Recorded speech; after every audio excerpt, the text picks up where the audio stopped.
बिस्मिल्लाहिर्रहमानिर्रहीम। अस्सलाम वालेकुम। आज 5 जुलाई बरोज़ मंगल हम बात करेंगे सुप्रीम कोर्ट ऑफ पाकिस्तान में बड़ी अहम समाअत हुई है और ये लोटों के ख़िलाफ़ जो लोटों ने दरख्वास्त दी हुई थी मुनहरिफ अरकान ने, पंजाब के मुनहरिफ अरकान ने, और आज बड़ी उम्मीद थी पाकिस्तान मुस्लिम लीग नून को कि 5 नशिस्तें मखसूस नशिस्तों पर, क्योंकि उन 5 लोटों ने भी चैलेंज किया है जो 5 मखसूस नशिस्तों पर थे और जिनको डिसीट कर दिया गया था, और अभी तक तो इलेक्शन कमीशन ने वो नोटिफिकेशन जारी नहीं किया और प्रोसेस ज़रूर शुरू किया था, लेकिन इलेक्शन कमीशन की बदनीयती पूरी दुनिया जानती है।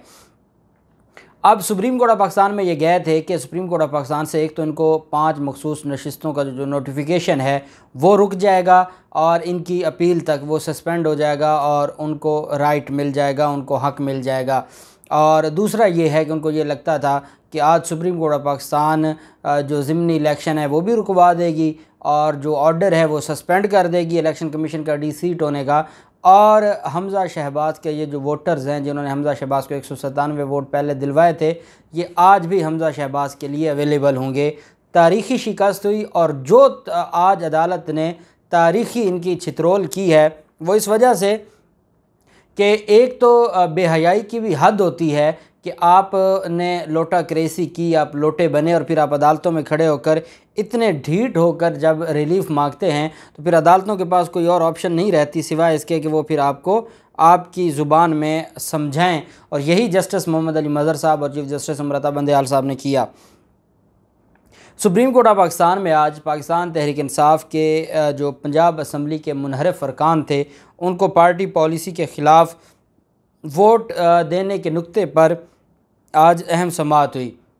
ये मुनहरिफ अरकान ने अपीलें दायर की थीं और ये इलेक्शन कमीशन के फ़ैसले के ख़िलाफ़ अपीलें थीं, और उसमें अदालत ने ये सवाल उठाया कि अपनी पार्टी पॉलिसी से हट के जो वोट देना है आप कैसे कह सकते हैं कि वो इन्हराफ नहीं है।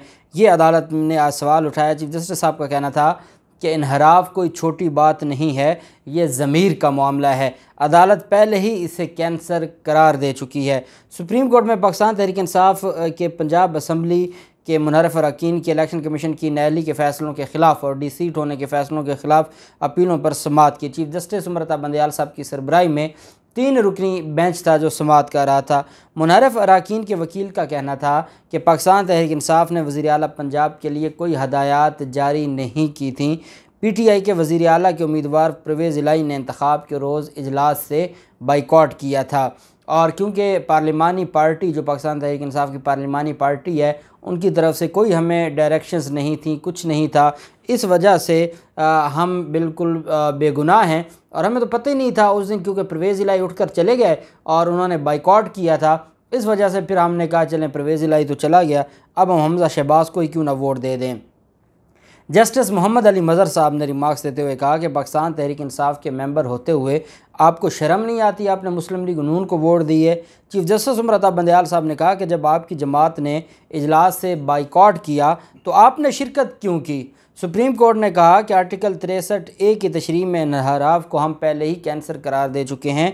इन्हराफ छोटी बात नहीं है, ये इंसान के ज़मीर का मामला है। अदालत ने कहा जहाँ ज़मीर मर जाते हैं और जहाँ लोग अपना ज़मीर बेच देते हैं वहाँ पर फिर आर्टिकल 63A के तहत उनको सज़ा भी दी जाती है। दरख्वास्त गुजार पंजाब में PTI की मखसूस नशिस्तों से डिसीट होने वाली उज़्मा कारदार रोस्टम पर आ गई। उनका कहना था कि मुझे PTI ने पार्टी से निकाला, मेरा केस इन्हराफ से हट कर है। चीफ जस्टिस साहब का कहना था कि मखसूस नशिस्तें सियासी जमात की असम्बली में टोटल नशिस्तों के तनासब से होती हैं। देखना होगा जब आपको PTI ने पार्टी से ही निकाल दिया तो आप मेंबर कैसे थीं। ये भी एक सवाल बनता है कि जब आपको निकाल दिया गया और आप पाकिस्तान तहरीक इंसाफ ने आपको निकाल दिया गया तो फिर तो आप तो वैसे भी आप क्योंकि मेंबर नहीं थी, और वो जो वहाँ पर नशिस्तें मिलती हैं वो टोटल नशिस्तों के तनासब से मिलती हैं और वो PTI के तनासब से आपको मखसूस नशिस्त मिली थी। और अगर आप कहती हैं कि आपको PTI ने निकाल दिया था और वो जमात है, अगर वो किसी के ख़िलाफ़ मिसकंडक्ट या कोई भी जो डिसिप्लिनरी एक्शन लेती है तो वो डिसिप्लिनरी एक्शन में वो क्या कर सकते हैं, अगर किसी ने डिसिप्लिन तोड़ा है तो वो तो उनको निकाल सकते हैं।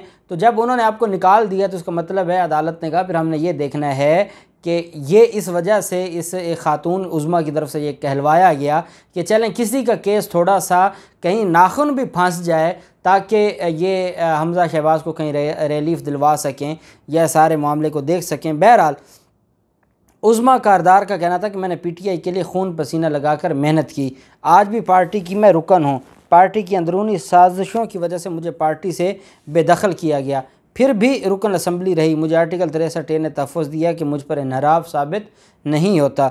जस्टिस मोहम्मद अली मज़हर साहब का कहना था कि क्या इलेक्शन कमीशन को नहीं मालूम था कि आपको पार्टी से निकाल दिया गया।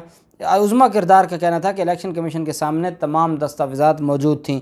चीफ जस्टिस साहब ने रिमार्क्स दिए कि सुप्रीम कोर्ट वाज़ेह कर चुकी है कि मुनहरफ अराकीन का वोट शुमार नहीं होगा, सियासी जमातों का बुनियादी हक़ है कि इसका रुकन इससे वफ़ादारी करे, और ये एक ऐसा मामला है जिसके ऊपर अगर अदालत एक्शन ना लेती तो ये आए रोज़ जो लड़ाई है ये रहती, आए रोज़ ये ज़मीर फ़रोशी होती, लोटा क्रेसी होती, आए रोज़ जो मामलात हैं वो ख़राबी की तरफ जाते, आए रोज़ हुकूमतें गिरती। इस वजह से किसी ने तो ये फ़ैसला देना था और ये इस सुप्रीम कोर्ट को मौका मिला है कि वो ऐसा फ़ैसला दे कि जिसके बाद लोटों के लिए और ज़मीर फ़रोशों के लिए हमेशा हमेशा के लिए रास्ते बंद हो जाएं, और ये आखिरी आप लोग ही हैं जिन्होंने वोट बेचा है, उसके बाद कोई वोट बेचने का सोचेगा भी नहीं क्योंकि उस वोट की हैसियत कोई नहीं होगी।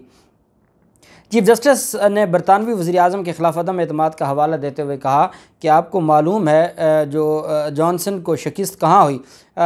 जॉनसन के ख़िलाफ़ कोई तहरीक अदम एतमाद नहीं आई थी। बोरिस जॉनसन के ख़िलाफ़ तहरीक अदम एतमाद पार्लिमानी पार्टी में ही ख़त्म हो गई थी।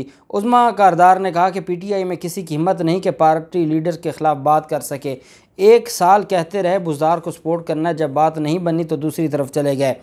साथ उन्होंने कहा, चीफ जस्टिस साहब ने कहा कि बोरिस जॉनसन के ख़िलाफ़ तहरीक अदम एतमाद पार्लिमानी पार्टी में ही ख़त्म हो गई थी।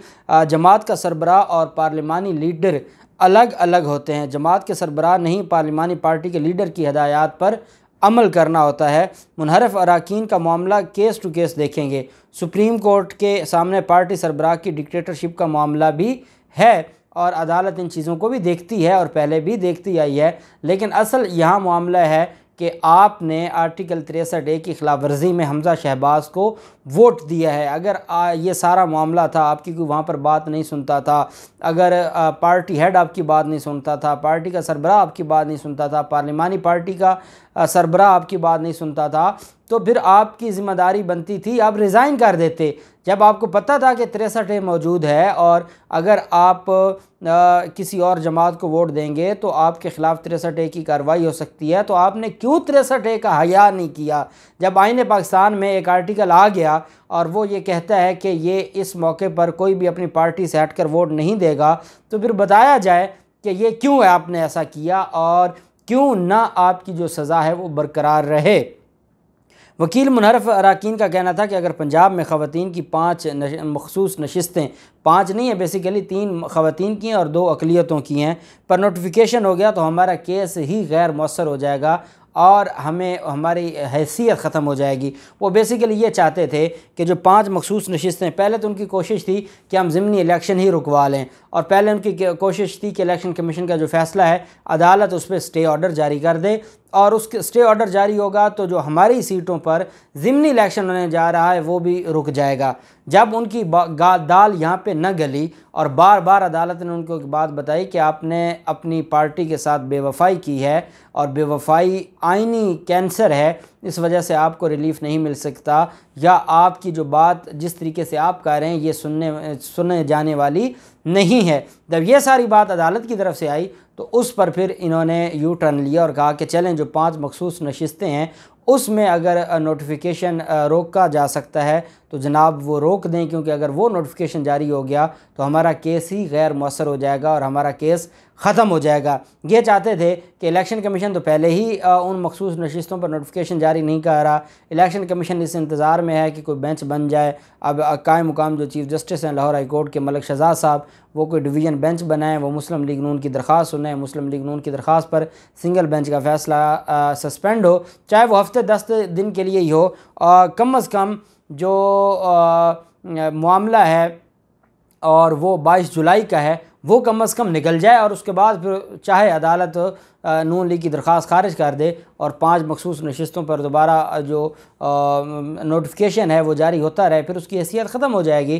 तो यही वजह है कि ये चाहते थे कि आप उन 5 नशिस्तों पर, 5 मखसूस नशिस्तों पर नोटिफिकेशन को रोका जाए। हर हाल में ये चाहते थे कि उन 5 मखसूस नशिस्तों पर नोटिफिकेशन को रोका जाए। तो अदालत ने कहा ऐसे हम नहीं रोक सकते, आपको अपना केस तैयार करके आना चाहिए था। आप हमें ये बताएं कि आपने जो तमाम नुकात थे उनकी तैयारी नहीं की। ये अहम केस है, आपने अहम सवालात उठाए हैं, आइनी सवालात उठाए हैं। हम अभी इलेक्शन कमीशन के फ़ैसले को सस्पेंड नहीं करेंगे। हम नहीं चाहते कि हम पंजाब में हालात को ख़राब करें, हम नहीं चाहते कि पंजाब में हम आइनी बहरान को हवा दें। आपके ख़िलाफ़ जो फ़ैसला है वो इंटैक्ट रहेगा। अगर आपने कोई आइनी नुकात अदालत के सामने ऐसे रख दिए कि जिसमें कोई वैलिड बात हुई तो हम आपकी बात सुन लेंगे। अगर कोई वैलिड बात नहीं होती और हमें बताएं कि आपने पार्टी पॉलिसी से हटकर क्यों किया है, हमें बताएं कि आपने आर्टिकल 63A के साथ अपनी जमात के साथ बेवफाई क्यों की है, हमें बताएं कि आप पीटीआई के थे तो नून लीग को वोट क्यों दिया है, हमें बताएं कि जब पीटीआई ने एहतजाजन वो बाहर आ गए थे तो आप क्यों वहाँ पर बैठे रहे वोट देने के लिए। और अगर आप कहते हैं जी कि आपकी बात कोई नहीं सुनता था तो फिर हमें बताएं आपने रिज़ाइन क्यों नहीं किया था। ये सवालात पूछकर अदालत ने सुप्रीम कोर्ट ऑफ पाकिस्तान ने केस की समाअत गैर मुअय्यना मुद्दत के लिए मुलतवी कर दी है और वकला को कहा है, मुनहरफ अरकान के वकला को, कि आप तैयारी करके और अदालत को असिस्ट करें। अगर अदालत को आपको बात बताएंगे तो तब ही बात बनेगी। और अदालत ने केस की समाअत गैर मुअय्यना मुद्दत के लिए मुलतवी करते हुए जो लोटे हैं उनको खाली हाथ आज, और ये बेसिकली लोटे नहीं खाली हाथ है, ये हमज़ा शहबाज खाली हाथ आज गए हैं, क्योंकि बड़ी कोशिश की। मुस्लिम लीग नून ने इन्वेस्ट भी किया, मुस्लिम लीग नून ने इनको वकील भी दिए और मुस्लिम लीग नून के पैसों पर ये जो वहाँ पर केस कॉन्टेस्ट कर रहे हैं और अल्टीमेटली ये केस खारिज हो जाएगा। और इसमें जो मैंने आपको कहा था कि इनकी डिस्क्वालिफिकेशन का भी मामला आ जाएगा। जो भी तफसीलात होंगी आपके साथ शेयर करते रहेंगे। अल्लाह पाक पाकिस्तान का हमें नासिर हो। बहुत शुक्रिया। अल्लाह हाफिज़। पाकिस्तान जिंदाबाद।